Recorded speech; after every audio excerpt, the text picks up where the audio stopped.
Bienvenue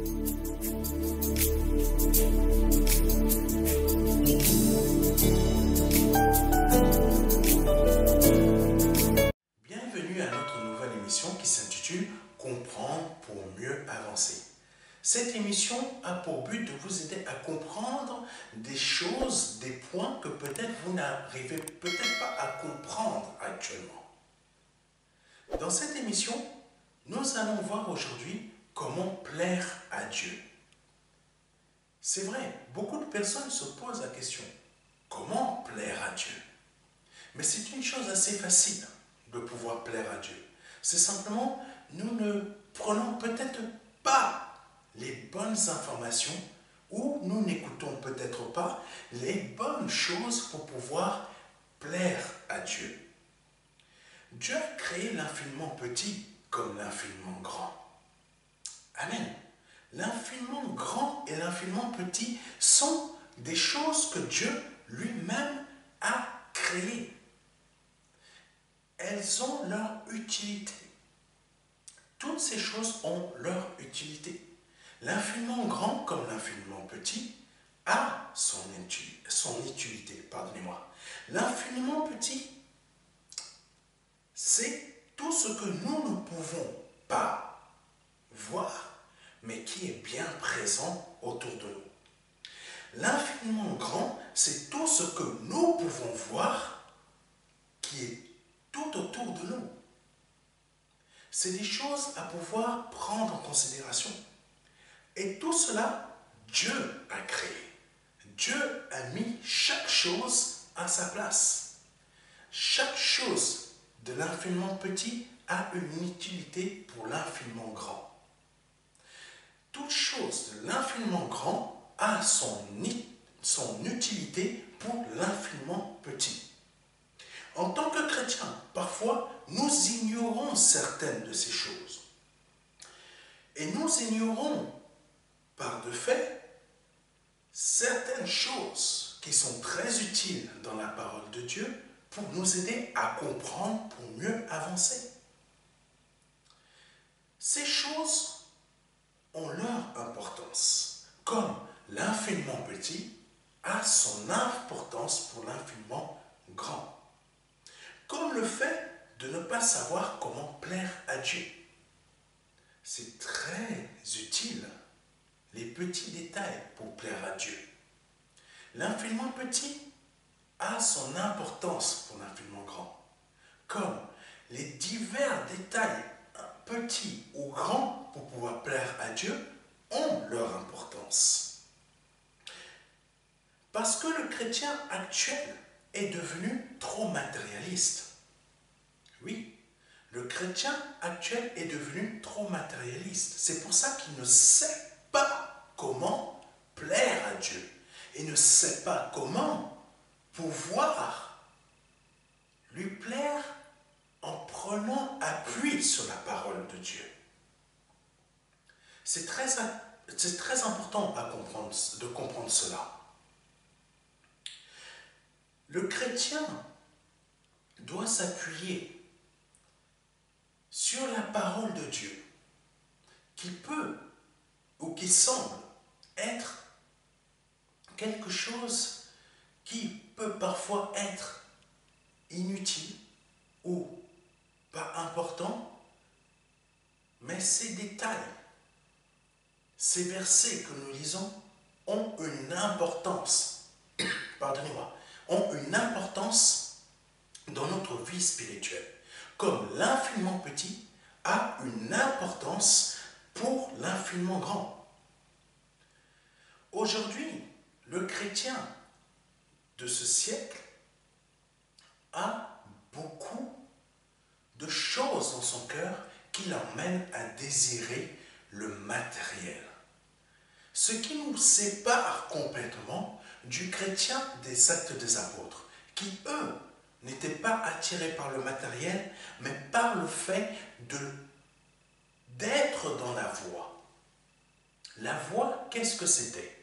La voie, c'était une direction que les apôtres leur avaient donnée, qui était tout simplement Jésus-Christ. L'infiniment petit est une façon de pouvoir constituer quelque chose de plus grand. Ce que nous lisons comme verset sont des informations très importantes dans notre vie qui vont nous aider à plaire à Dieu. Afin que, à force que nous mettons pierre après pierre, pierre après pierre, nous puissions vraiment lui plaire. Aujourd'hui, le chrétien ne suit plus du tout la voie de départ, car il en a créé une nouvelle, mais en se basant sur la Bible. En créant une nouvelle voie, qu'est-ce que le chrétien a créé? Il a créé tout simplement une nouvelle façon d'évangéliser qui n'est pas celle du départ. C'est pour ça que nous avons besoin de comprendre pour mieux avancer. Si nous ne pouvons pas comprendre les versets que le Seigneur nous donne, nous n'arriverons pas à pouvoir bâtir une maison sûre et saine dans notre cœur. Mais revenons rapidement à notre matière, qui est restée en suspens quelques minutes, le temps de pouvoir voir quelques petites choses ensemble. Par exemple, savez-vous que nous sommes constitués de matière, comme nous pouvons le voir derrière moi actuellement? Le corps humain est créé de matière. Mais qu'est-ce que c'est, cette matière?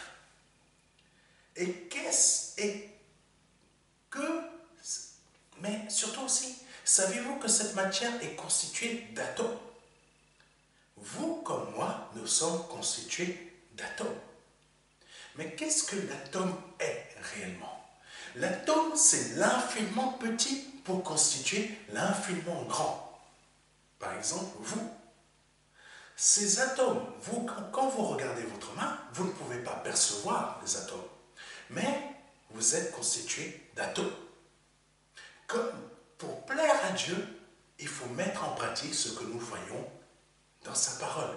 Verset après verset, nous comprenons ce que le Seigneur attend de nous. Et nous pouvons lui plaire en mettant cela en pratique. Mais le chrétien n'arrive pas à percevoir cela. Mais qu'est-ce que c'est un atome? Un atome, c'est des petites choses que vous pouvez voir derrière moi. Ces atomes sont maintenus par une force que les scientifiques ont appelée force nucléaire forte. C'est très important ce que je suis en train de vous dire. Ces atomes sont reliés par une force invisible. S'il n'y avait pas cette force invisible, ces atomes partiraient à gauche, à droite, etc. Mais ils sont reliés par une force invisible. Cette force invisible les maintient en place. Et c'est ce qu'ils appellent force nucléaire forte. Mais le chrétien n'arrive pas à percevoir la force qui est en lui. Il n'arrive pas à comprendre qui il est en Christ. Parce que s'il comprenait déjà que verset après verset, verset après verset, cela l'emmène à être quelqu'un de plus grand, de plus fort et de plus puissant pour pouvoir plaire à Dieu. Nous ne plaisons pas à Dieu en recherchant un nouveau travail. Nous plaisons à Dieu quand nous nous attelons, nous mettons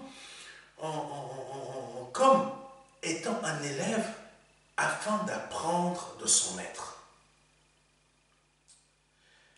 Parce qu'il a laissé son esprit être capturé, le chrétien s'est laissé affaiblir. Et comment il s'est laissé affaiblir? Par des désirs terrestres. Ces désirs terrestres l'ont amené à quoi? À être éloigné de Dieu. Tout à l'heure, nous avons vu que les atomes sont reliés ils sont maintenus et reliés par une force qui s'appelle force nucléaire forte. Nous, avec le Seigneur, comment nous sommes reliés? Nous sommes reliés par le Saint-Esprit. Donc, ce qui fait que nous et l'Esprit du Seigneur, le Saint-Esprit est notre force nucléaire forte. Et que par ce biais, nous pouvons faire des choses qui détonnent, des choses qui sont incroyables, des choses qui dépassent l'imagination humaine. Élie, qui a fait tomber la colonne, le feu du ciel, quand il a effectué le sacrifice, vous connaissez déjà cette partie, comment expliquer ça? C'est comme si c'est le Saint-Esprit qui se manifeste par une puissance, une explosion. C'est ça, la nucléaire force du chrétien. Sauf que le chrétien s'en est détourné en s'approchant plutôt des choses terrestres. Regardons rapidement ce que la parole de Dieu nous dit dans 1 Corinthiens chapitre 7 versets 32 à 33. Je voudrais que vous soyez sans inquiétude. Celui qui n'est pas marié se préoccupe des affaires du Seigneur, des moyens de plaire au Seigneur. Verset 33. Alors que celui qui est marié se préoccupe des affaires de ce monde, des moyens de plaire à sa femme. Dans ce verset, nous pouvons comprendre que le chrétien, s'il veut plaire à Dieu, il ne peut pas plaire au monde. Mais s'il plaît au monde, il ne peut pas plaire à Dieu. C'est comme si cette nucléaire force, quand le chrétien veut plaire au monde, cette nucléaire force n'existe plus. L'atome et les atomes se baladent à gauche et à droite.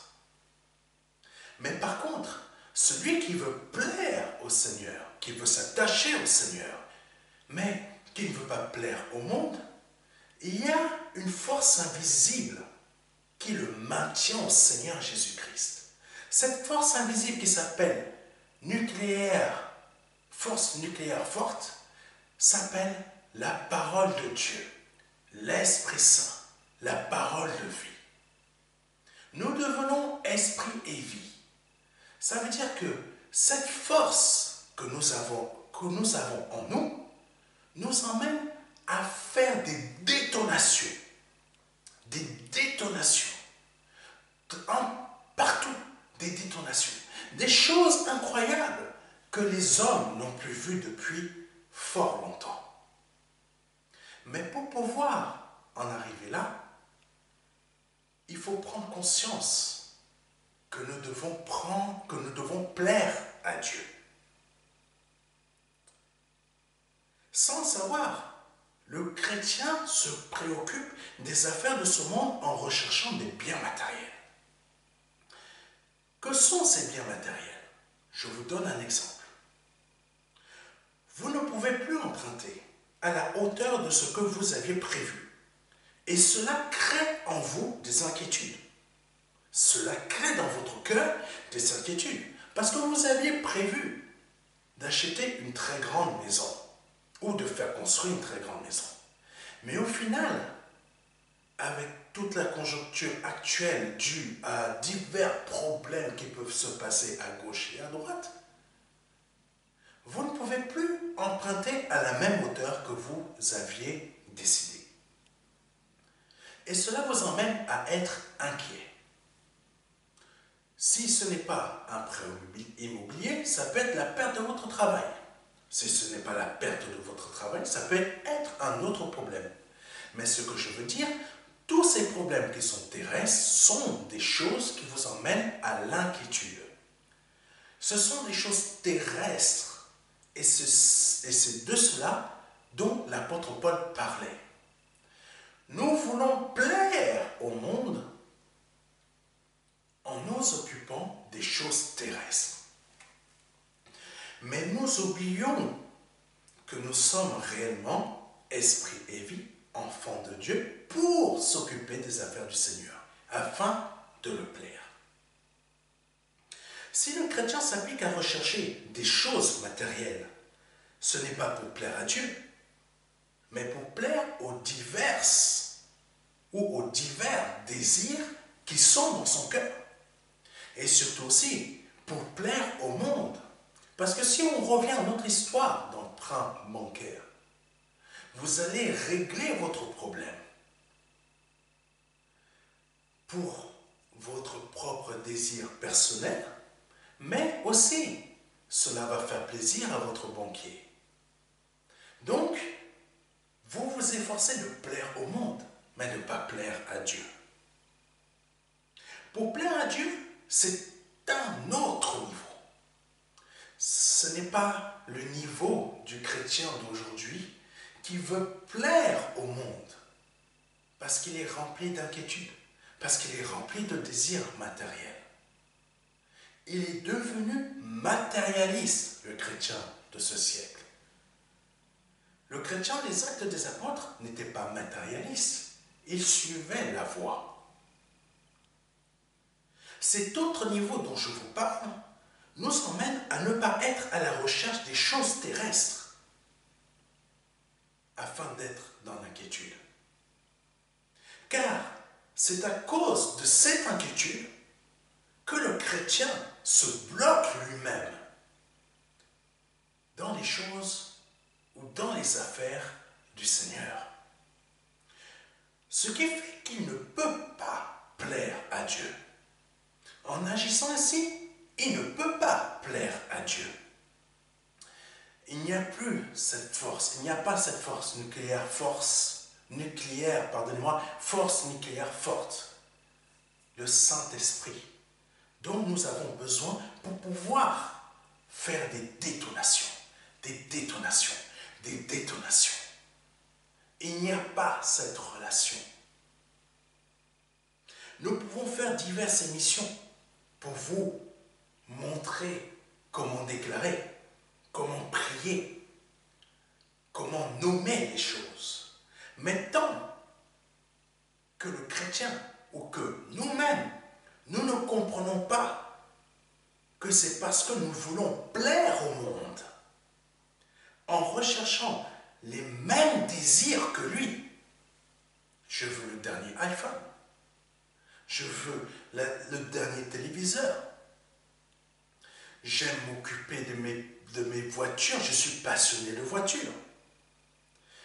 Ces désirs sont des choses pour plaire au monde. Parce que nous voulons leur ressembler. Nous ne voulons pas être considérés comme des personnes hors de la société. Mais dans les faits, Jésus-Christ, comme ses véritables frères et sœurs, sont des personnes qui sont hors de la société, hors de la façon de penser de la société. Donc ces choses nous empêchent de plaire à Dieu et d'accéder à notre pleine capacité spirituelle en Christ. Oui, nous devons avoir une pleine capacité spirituelle en Christ, mais nous ne l'avons pas parce que nous voulons plaire au monde. Après ce que je viens de vous partager, êtes-vous prêt à passer au niveau supérieur où Dieu vous attend et où Dieu nous attend? Ce niveau est à la ressemblance de Jésus-Christ parce que Jésus-Christ plaisait au Père. C'est pour ça qu'à chaque fois qu'il y avait une guérison, c'était comme une détonation qui se produisait. L'Esprit Saint qui était en action. Rappelez-vous, les atomes, pourquoi ils sont reliés? Force nucléaire forte. Ça veut dire qu'il y avait, on peut considérer cela comme quelque chose qui est puissant, qui va détonner dans la vie de la personne. Qui va changer tout dans cette vie.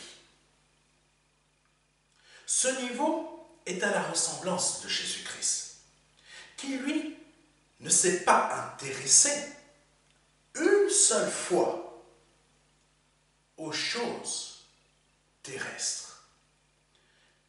qu'il est resté toujours en communion avec le Père. Cette communion demande une sanctification et une consécration que malheureusement le chrétien matérialiste ne peut pas avoir actuellement.